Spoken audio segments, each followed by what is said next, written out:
تعال اقول لك على 7 اسباب تخليك تختار ماليزيا. لو بتفكر تسافر وتدور على بلد تدرس فيها وتعيش مرتاح، استنى، ما تاخدش القرار قبل ما تشوف الفيديو ده. اكيد في بلاد بتختار تدرس فيها، وفي بلاد بتعيش فيها تجربه جديده، وفي بلاد تتعلم منها النظام، وفي بلاد بتعلمك كل يوم حاجه جديده.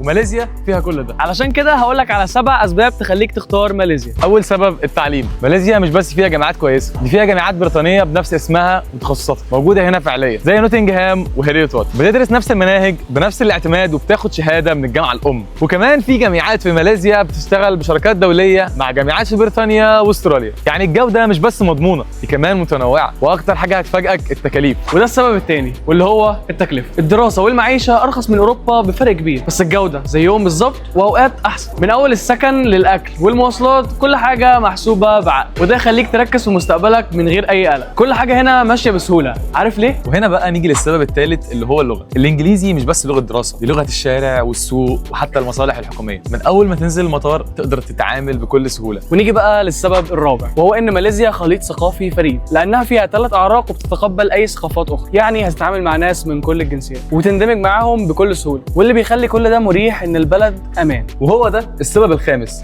الامان. ماليزيا من اكتر البلاد استقرارا، نظام، رقابه واحترام للقوانين. تقدر تخرج، تسهر، تسافر جوه البلد بدون اي قلق او اي خوف. وهنا نيجي للنقطه اللي يمكن كتير مش بياخدوا بالهم منها، وهو السبب السادس، اسلوب الحياه. ماليزيا مش دراسه بس، فيها طبيعه ساحره، جزر، جبال، شلالات. يعني دراسه وسياحه، والحياه هنا بتوازن بينهم بشكل كبير، وده المطلوب. وطبعا كل ده مش هيمشي لوحده، الموضوع محتاج خطوات صح من اول يوم لحد وصولك هنا. وده يوصلنا لاخر سبب، وهو الدعم. الفيزا الماليزيه اسهل بكتير من غيرها، والاجراءات منظمه. واحنا في بايونير هنكون معاك خطوه بخطوه، من اول ما تفكر في الدراسه لحد ما توصل وتبدا تحقق اللي بتحلم بيه. قرار السفر كبير، بس الخطوه الاولى اسهل مما تتخيل. كلمنا دلوقتي واحجز استشارتك المجانيه، واكتشف انسب جامعه ليك في ماليزيا وتخصصك والتكاليف وكل التفاصيل. ابدا المشوار وانت مطمن، وبايونير معاك في كل خطوه.